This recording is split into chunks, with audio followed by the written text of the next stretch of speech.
El Pozo de la Muerte. Douglas Preston y Lincoln Shell. Capítulos 42 a 44. Hatch estaba de pie en la galería de su casa de Ocean Lane. Lo que ayer no era más que una amenaza de los meteorólogos, ahora se estaba convirtiendo rápidamente en una realidad. Había un fuerte oleaje hacia el este, que creaba una línea de rompientes en los arrecifes de Brett's Point. En el lado opuesto del puerto, más allá de las boyas del canal, las olas barrían los acantilados de granito cercanos al faro de Barnhead, y desde la bahía llegaba el ruido del mar con una sorda cadencia. El cielo estaba completamente cubierto. Un poco más lejos, a la altura de Oldham, las aguas estaban muy revueltas. Hatch hizo un gesto de desaliento. Si las olas ya barrían esta árida roca, la tormenta iba a ser monumental. Algunos barcos de la flotilla que se había hecho a la mar en la manifestación de protesta, los más pequeños y un barco para la pesca de arrastre de $500,000, cuyo capitán era muy prudente, estaban regresando a puerto. Hatch giró la cabeza y vio un furgón del servicio de mensajería acercarse por la avenida. Se detuvo frente a la casa y Hatch bajó los escalones para firmar el recibo y coger su paquete. Ya de vuelta en la casa, rompió la caja y sacó el envoltorio de plástico que había adentro. El profesor Harms y Bonter, que estaban examinando el esqueleto de un pirata, se callaron cuando vieron el paquete. Directamente del Laboratorio de Antropología Física de Smithsonian Institute, anunció Hatch mientras rompía el sello de plástico. Sacó varias hojas impresas, las dejó sobre la mesa y comenzó a repasarlas. Se hizo un pesado silencio cuando los tres se inclinaron a examinar los resultados, y la decepción era palpable en el aire. Hatch suspiró y se sentó en una silla. El profesor se sentó frente a él, apoyó la barbilla en el bastón y miró pensativo a su antiguo alumno.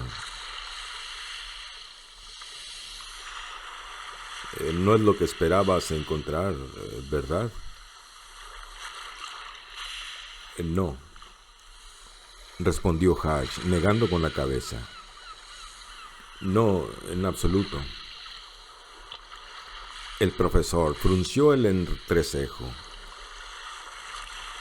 Malin, tú siempre te has apresurado a aceptar la derrota. Bonter cogió las hojas y las examinó rápidamente. No entiendo la jerga médica, dijo por fin. ¿Qué son todas estas enfermedades de nombre tan feo?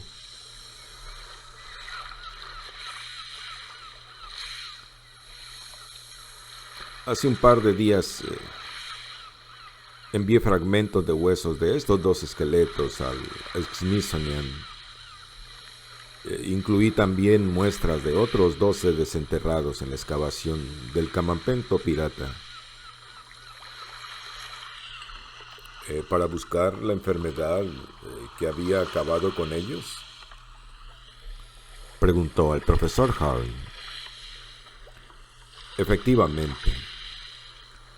Cuando comenzaron a caer enfermos tantos trabajadores de la expedición, comencé a preguntarme de qué habrían muerto los cadáveres de la fosa común. Pensé que los esqueletos podían servir para darme una pista. Cuando un hombre muere a causa de una enfermedad, por lo general hay una gran cantidad de anticuerpos de esa enfermedad en su cadáver. O una mujer, intervino Bonter. Recuerda que había 3 mujeres enterradas en aquella tumba. Los grandes laboratorios, como los del Smithsonian, pueden analizar huesos antiguos en busca de anticuerpos y determinar con precisión de qué enfermedad murió la persona a quien pertenecían los huesos. Hodge hizo una pausa. En la isla Ratchet hay algo que ya lo había en la época de los piratas y continúa habiéndolo en la actualidad, que hace que la gente enferme. A mí me parecía que el sospechoso más probable era la espada. Me imaginé que de alguna manera podía ser portadora de alguna enfermedad. Por donde la espada ha pasado, la gente ha muerto. Hodge cogió las hojas del laboratorio. Pero según estos análisis, todos los piratas sufrían enfermedades diferentes. Klebsiella, síndrome de Brunier, micosis dendrítica, unas fiebres transmitidas por las garrapatas de Tahití. Murieron a causa de diversas enfermedades, algunas de ellas muy raras. Y en aproximadamente la mitad de las muestras se esconde la causa de la muerte. Hodge cogió otras hojas que tenía en un extremo de la mesa. Los resultados de estos análisis son tan desconcertantes como los de los pacientes que he visitado en los 2 últimos días. Hodge le alcanzó una de las hojas al profesor Harn. Un hemograma completo. El hemograma es siempre anormal, pero de diferentes maneras en cada persona. La única similitud es una cantidad muy baja de glóbulos blancos. Mire este, 2500 por milímetro cúbico, cuando lo normal es de 5000 a 10000. Y los linfocitos, monocitos y basófilos, todos están muy bajos. Oh, Jesús. Hodge dejó las hojas desalentado. Esta era mi última oportunidad de detener a Neidelman. Continuó luego. Si hubiera una epidemia en la isla o algún vector vírico, quizá lo habría convencido o bien podría haber utilizado mis contactos en sanidad para poner el lugar en cuarentena. Pero al parecer las enfermedades del pasado no se debían a una epidemia, ni tampoco las del presente. ¿Y qué pasa si recurrimos a los procedimientos legales?, preguntó Bonter. He hablado con mi abogado. Me ha dicho que es simplemente un incumplimiento de contrato. Para detener a Neidelman, yo tendría que obtener un mandato judicial, y eso lleva semanas. Hodge miró su reloj. Y no las tenemos. A la velocidad que avanza la excavación, no disponemos más que de unas horas.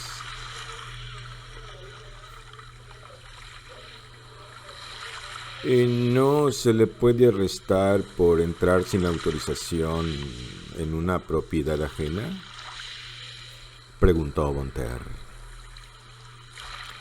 No lo ha hecho. El contrato lo autoriza y autoriza también a la compañía Thalassa a trabajar en la isla. Comprendo tu preocupación, pero no las conclusiones a las que has llegado, intervino el profesor. ¿Cómo es posible que la espada sea tan peligrosa? Como yo lo veo, lo único peligroso que puede entrañar a una arma de esa clase es la de ser herido por su hoja si te atacan con ella. Es muy difícil de explicar, le respondió Hatch. Los médicos a veces desarrollamos un sexto sentido para los diagnósticos. Y eso es lo que siento ahora. Tengo el presentimiento, más que eso, tengo la seguridad de que esa espada transmite alguna cosa. Se habla mucho de la maldición de la isla Ratchet. Puede que la espada sea una especie de maldición, solo que con una explicación científica.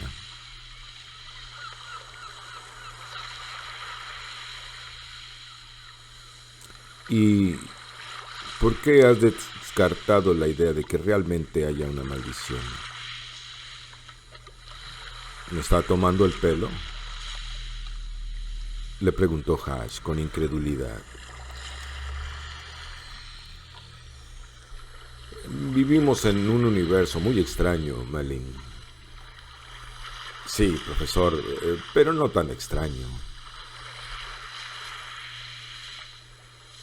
Todo lo que te pido es que pienses lo impensable, que busques una conexión. Hatch fue hasta la ventana del salón.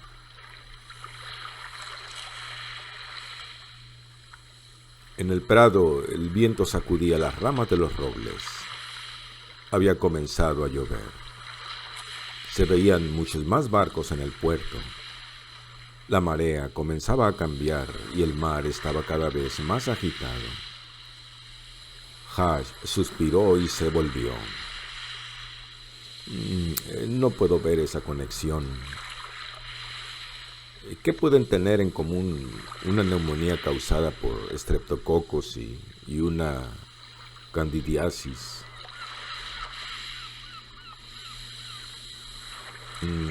Recuerdo haber leído en 1981 o 1982 una observación muy parecida que hizo un epidemiólogo del Instituto Nacional de la Salud. ¿Sí? ¿Y qué dijo exactamente? Preguntó que podían tener en común el sarcoma de Kaposi y la neumonía causada por el Pneumocystis carini. Mire, profesor, esto no puede ser SIDA, respondió de inmediato Hatch. Y luego, antes de que el profesor pudiera responderle, continuó. El VIH mata atacando el sistema inmunitario. Permite que se desarrollen una cantidad de infecciones oportunistas. Exactamente. Tienes que filtrar todas las hipótesis acerca de una epidemia, por así decirlo, y ver qué queda después. Entonces, quizá debamos buscar algo que deteriora el sistema inmunitario. Yo no sabía que había tantos enfermos en la isla, intervino Bonter. En mi equipo no ha enfermado nadie. ¿Nadie?, insistió Hatch mirándola. La joven negó con la cabeza.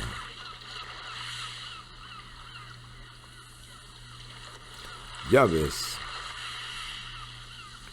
El doctor Holmes sonrió y golpeó el suelo con el bastón. Tú querías una conexión común. Ahora tienes varias pistas para seguir.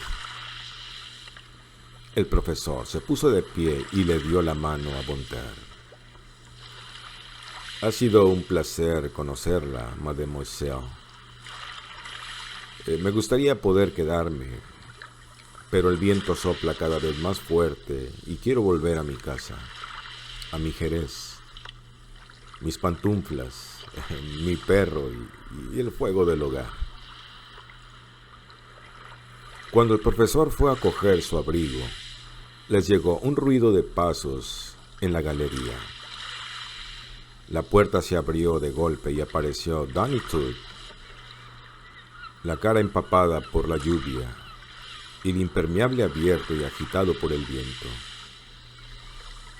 Un relámpago hendió el cielo y el retumbar del trueno se oyó en toda la bahía. ¿Qué pasa, Danny?, preguntó Hatch. Danny se abrió de un tirón la camisa mojada. Hatch oyó la exclamación de sorpresa del profesor. «Grande merde du Noe», dijo por lo bajo Monter. En los sobacos de Truth se veían unas grandes llagas supurantes. Los ojos del joven estaban hinchados y tenía unas ojeras profundas y azuladas. Hubo otro relámpago y tras el estallido del trueno se oyó gemir a Truth. Entró tambaleándose a la casa y se quitó el gorro. Por un momento todos se quedaron paralizados.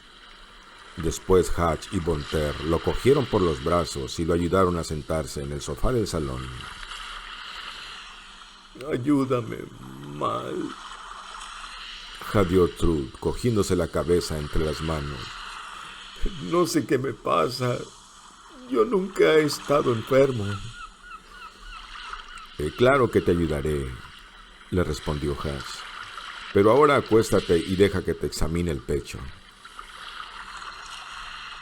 «Olvídate de mi maldito pecho», repuso Danny. «Mira esto». Y cuando se quitó las manos de la cabeza, Hatch vio, horrorizado, que tenía en cada mano un espeso mechón de cabellos color zanahoria.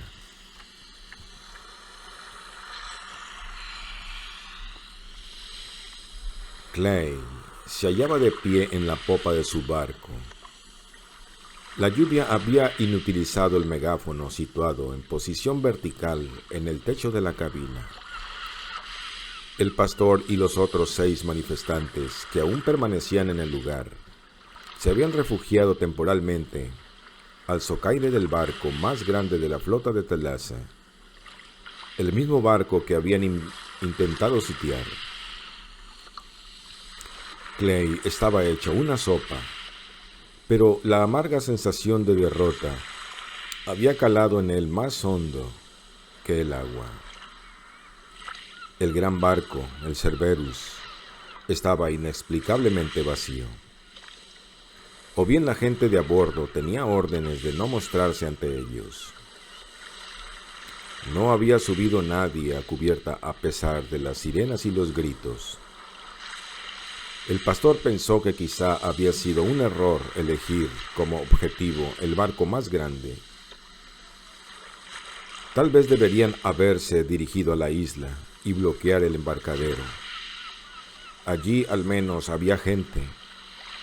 2 horas antes, varias lanchas cargadas con trabajadores habían partido de la isla y tras esquivar los barcos de la manifestación de protesta, se habían dirigido a Stonehaven a toda velocidad. Clay miró los restos de su flota.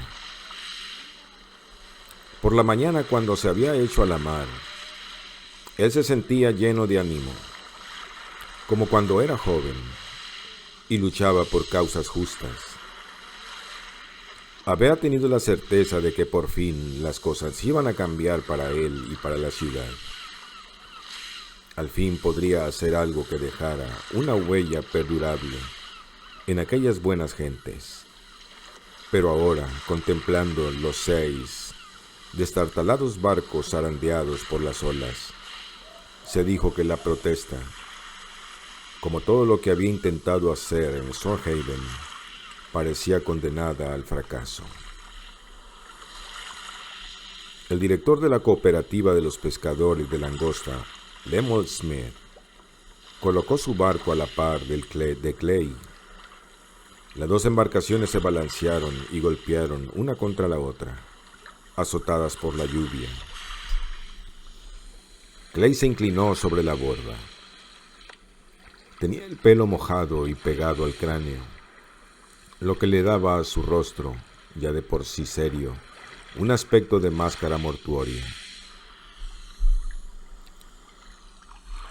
«Es hora de volver, reverendo», gritó el pescador, aferrado a la barandilla de su barco. «Esa tormenta va a ser terrible. Cuando acabe la pesca de la caballada, podemos organizar otra manifestación». «Entonces ya será demasiado tarde», gritó Clay, por encima del ruido del viento y la lluvia. «El daño estará hecho».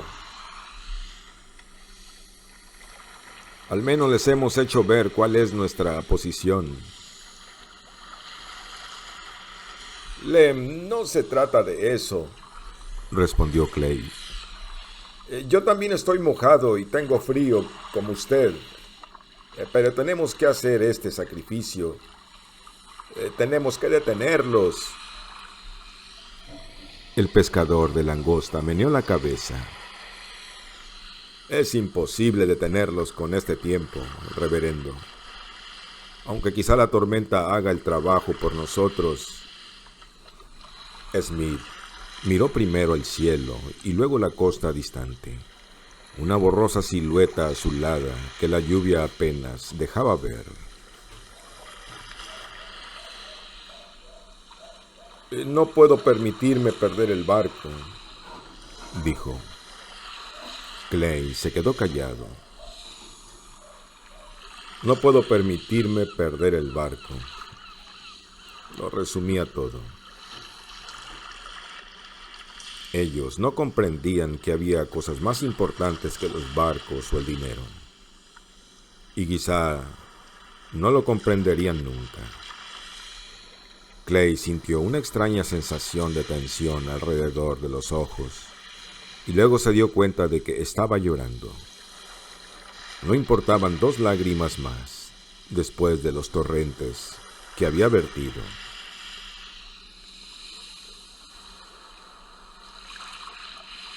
«No quiero ser responsable de la pérdida de ningún barco», consiguió decir.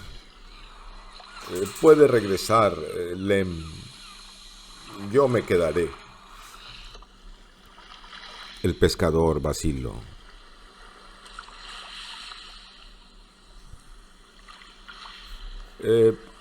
«Me sentiría más tranquilo si usted regresara conmigo, reverendo.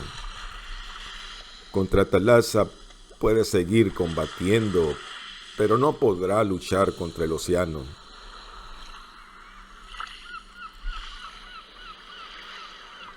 «Puede que me dirija a la isla y hable con Eidelman». Se interrumpió y pretendió estar ocupado con el barco para que no le vieran la cara. Smith lo miró un instante, preocupado. Clay no era un buen navegante, pero en Stonehaven era una ofensa imperdonable decirle a un hombre cómo debía llevar su barco. Además, Smith vio algo en la expresión del reverendo que le indicó que nada de lo que dijera sería tenido en cuenta.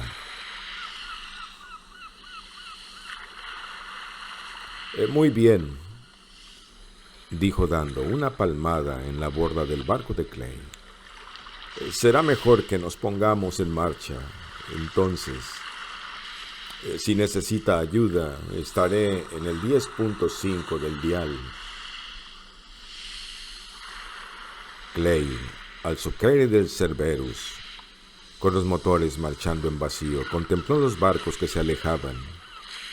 el traquetear de los motores diésel ahogado por el ruido del viento. Se arrebujó en su chabusquero e intentó mantenerse firme en la cubierta. A 20 metros de su barco, el blanco casco del Cerberus se erguía sólido, como una roca en medio de las olas. Clay inspeccionó su barco. Las bombas de Sentina funcionaban sin problemas. El motor ronroneaba suavemente y tenía abundante combustible. Ahora que se había quedado solo, sin otra compañía que el Todopoderoso, seguía una extraña sensación de bienestar. Quizá había cometido el pecado de arrogancia al esperar tanto de los ciudadanos de Stonehaven. No podía confiar en ellos, pero podía confiar en sí mismo. Esperaría un rato y luego iría a la isla Ratchet. Disponía de un barco y de tiempo, de todo el tiempo del mundo. De pie junto al timón, contempló los barcos que se alejaban rumbo al puerto de Stonehaven. Al cabo de unos minutos ya no eran más que siluetas distantes y espectrales contra un opaco fondo gris. Clay no vio la lancha de Thalassa, que zarpaba de la isla y arremetiendo contra las olas, se dirigía hacia la escotilla del abordaje del Cerberus.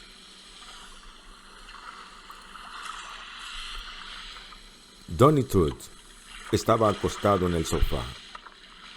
La dosis de 1 miligramo de lorazepam por vía intramuscular había comenzado a hacerle efecto y respiraba más tranquilo. Miraba al techo con aire resignado mientras Hatch lo examinaba. Bonter y el profesor se habían retirado a la cocina y hablaban en voz baja. Donny, escúchame, dijo Hatch. ¿Cuándo comenzaron los síntomas? Hace una semana, respondió con tristeza Truth. No pensé que fuera nada serio. Comencé a levantarme cada día con náuseas y vomité un par de veces el desayuno. Y después me apareció esta erupción en el pecho. ¿Qué aspecto tenía la erupción? Al principio eran ronchas rojizas. Después se inflamaron. Y también me empezó a doler el cuello a ambos lados. Y empecé a ver que el pelo se me quedaba en el peine. Al principio no era mucho, pero ahora se me cae a puñados. Y en mi familia nunca ha habido calvos. A todos los han enterrado con su pelo, te lo aseguro. Mal. Si me quedo calvo no sé cómo lo tomaría mi mujer. No te preocupes, no es la calvicie normal que suelen tener los hombres. Cuando descubramos qué provoca la caída y solucionemos el problema, el pelo volverá a crecer. Espero que así sea, dijo Truth. Ayer terminé de trabajar a medianoche y me fui derecho a la cama, pero por la mañana me encontraba peor. Yo no había visitado a un médico en mi vida, pero pensé que después de todo, tú eres mi amigo y no es como ir a una clínica o a un lugar de esos. ¿Hay algo más que yo deba saber?, le preguntó Hatch. Bueno, dijo Donny, que de repente parecía sentirse incómodo. Bueno, me duele el trasero. Creo que tengo llagas. Ponte de costado. Veré qué tienes, dijo Hatch. Unos minutos más tarde, Hatch se sentó a solas en el comedor. Había pedido una ambulancia al hospital, pero tardaría unos 15 minutos en llegar. Y luego habría que encontrar la manera de convencer a Donnie. Trupp era un campesino de Maine y le horrorizaba consultar a un médico y aún más ir a un hospital. Otros trabajadores se habían quejado de síntomas muy parecidos, como debilidad y náuseas, pero algunos de los síntomas que presentaba Donnie, y lo mismo sucedía con los otros hombres, eran únicos. Hatch cogió su manual del Merck, unos pocos minutos de estudio, y llegó a la conclusión de que el diagnóstico de Donnie no era difícil. Sufría de agrunulositis crónica. Las lesiones de la piel, los nódulos linfáticos supurantes y los dolorosos abscesos perineales eran inconfundibles. Pero la agranulocitosis crónica es habitualmente una enfermedad hereditaria, pensó Hatch. Los glóbulos blancos son incapaces de matar a las bacterias invasoras. ¿Cómo puede ser que en Donnie se manifieste ahora? Dejó el libro y volvió al salón. Donnie, permite que te mire otra vez el cuero cabelludo. Quiero ver si el pelo se te cae en áreas bien definidas.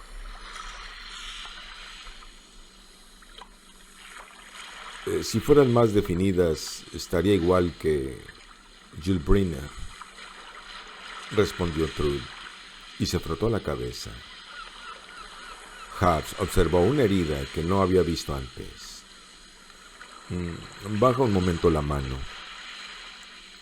Hatch le subió la manga de la camisa y le examinó la muñeca. ¿Qué es esto?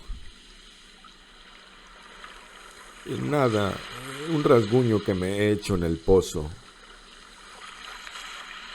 Hay que limpiarlo y desinfectarlo. Hatch buscó en el interior de su maletín. Limpió la herida con una solución salina y betadine.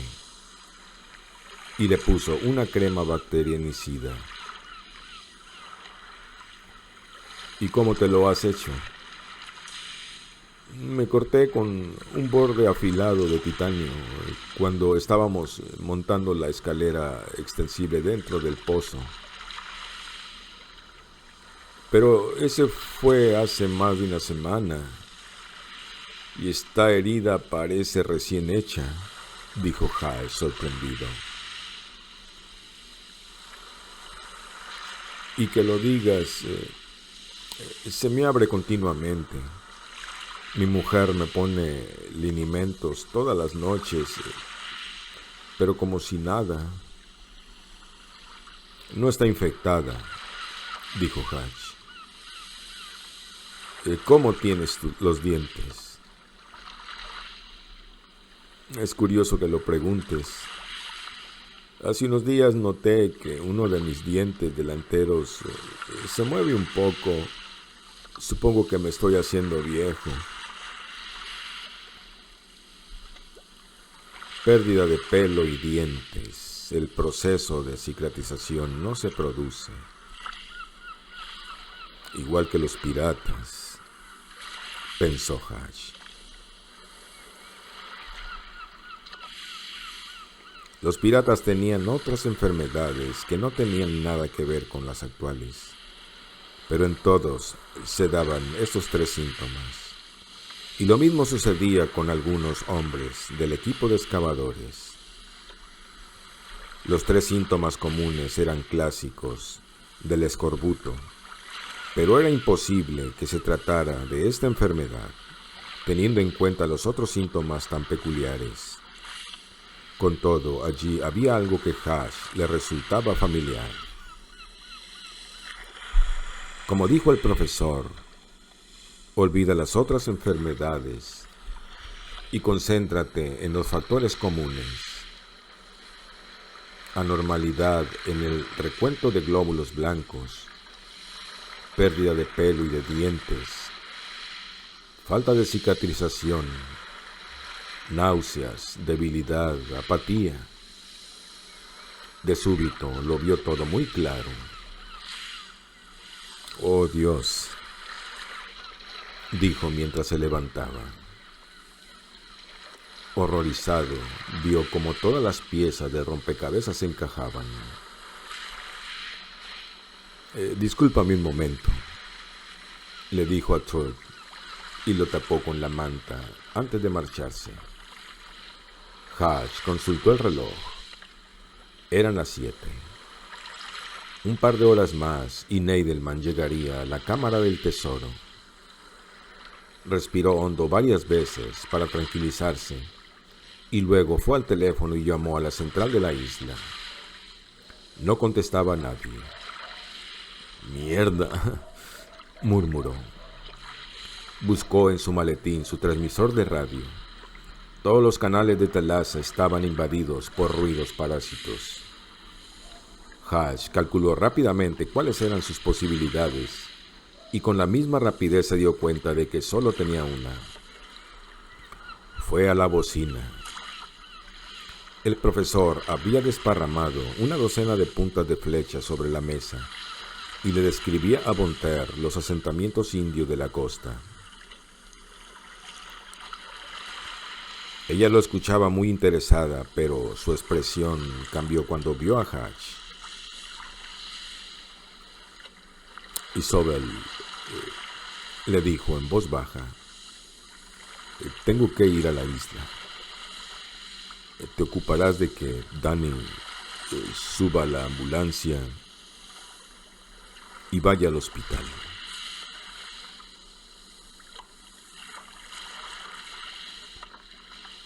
«¿A la isla?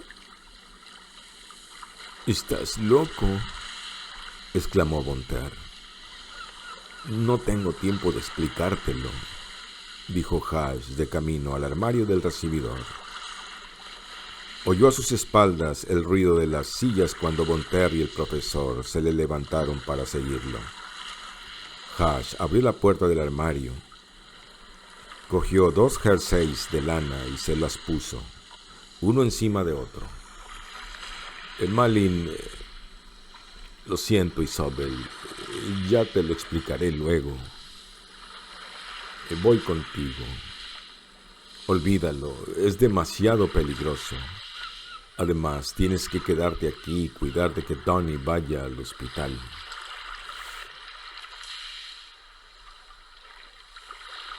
«Yo no voy a ningún hospital», se oyó la voz de Truth desde el sofá. «¿Ves lo que quiero decir?» Hatch se puso su impermeable y metió una gorra en el bolsillo. «No, yo conozco el mar. Hacen falta al menos 2 personas para llevar un barco con este tiempo, y tú lo sabes». Von Terr comenzó a sacar ropa del armario, jerseys de lana, el viejo subasquero del padre de Hatch. «Lo siento», dijo Hatch mientras se calzaba unas botas. Sintió que una mano le cogió el brazo. «La dama tiene razón», dijo el profesor. «No sé qué está pasando, pero con este tiempo no puedes llevar solo el barco. Yo me encargo de que Donnie vaya al hospital». «¿No me han escuchado?», intervino Donnie. «Yo no voy en ambulancia a ninguna parte». El profesor se dio la vuelta y lo miró con severidad. «Una sola palabra más y te llevarán en una camilla amarrado como los locos. Vas a ir de una forma u otra». «Está bien, señor», respondió Truth al cabo de un instante. El profesor se volvió y les guiñó el ojo. Hatch cogió una linterna y se volvió para mirar a Von Terr. La joven le devolvió la mirada debajo de un gorro para lluvia color amarillo demasiado grande para ella. «Ella es tan capaz como tú», dijo el profesor, «o quizá más, si somos sinceros». «Pero, ¿por qué quieres ir conmigo?», le preguntó Hatch. Von Terr, en respuesta, le cogió del brazo. «Porque tú eres muy especial, monsieur le docteur», dijo luego. «Eres muy especial para mí, y si me quedo aquí y te pasa algo malo, no me lo perdonaré nunca».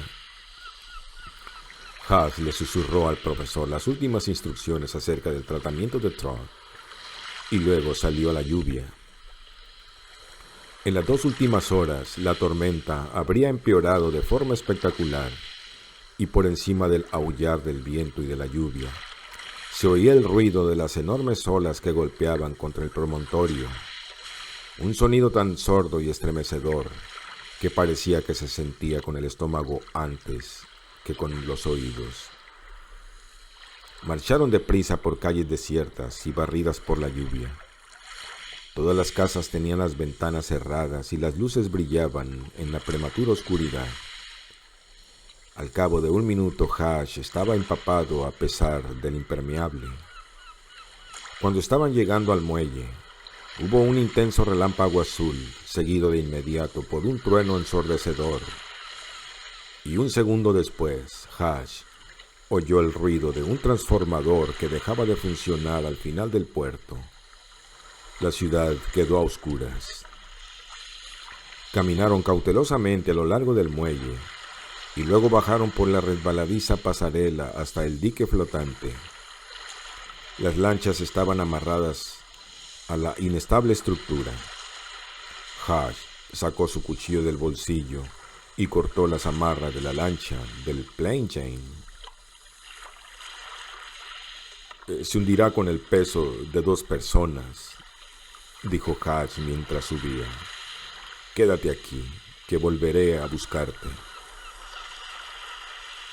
«Pobre de ti si no lo haces», le respondió Von Terr, muy graciosa con el jersey y el chubasquero demasiado grande para ella. Hatch no se molestó en poner en marcha el motor de la lancha. Cogió los remos, los deslizó en los toletes y remó rumbo al Plain Jane. Las aguas del puerto, sin estar tan revueltas como en mar abierto, ya estaban bastante agitadas. La lancha se zarandeaba hacia arriba y hacia abajo, mientras remaba de espaldas hacia el barco. Hatch podía ver la silueta de los edificios de Stonehaven, recortados contra el oscuro cielo. Sus ojos se dirigieron hacia la casa del pastor, alta y angosta como un oscuro dedo de madera. Un relámpago la iluminó, y antes de que la oscuridad descendiera nuevamente sobre ella, Hatch vio, o creyó ver, a Claire en el porche, con una falda amarilla mirando al mar. Se oyó un ruido sordo cuando la lancha chocó contra el casco del barco. Hatch la sujetó de la amarra de la popa y subió a bordo. Puso en marcha el motor, pronunció una breve plegaria y accionó la manivela del arranque. El Plain Jane comenzó a moverse. Mientras levaba anclas, Hatch agradeció que su barco le respondiera también. Pasó por el muelle a recoger a Von Terr, que saltó a bordo con la agilidad de un marinero a pesar de las gruesas ropas. La joven se puso el chaleco salvavidas que Hatch le arrojó y luego le recogió el pelo debajo de la gorra. Hatch echó una ojeada a la bitácora y luego dirigió otra vez la vista al frente, hacia las 2 boyas luminosas que señalaban el canal y la boya flotante que indicaba la entrada a la bahía. Cuando salgamos a mar abierto, dijo, se ve a sacudir como el demonio, de modo que será mejor que te agarres a algo. Pero quédate cerca, por si necesito que me ayudes con el timón. Pareces tonto, dijo Von Ter, a quien los nervios ponían sarcástica. ¿Te crees que solo en Maine hay tormentas? Lo que quiero saber es el motivo de este viaje demencial. Te lo diré, le respondió Hash con la vista al frente. Pero no va a gustarte.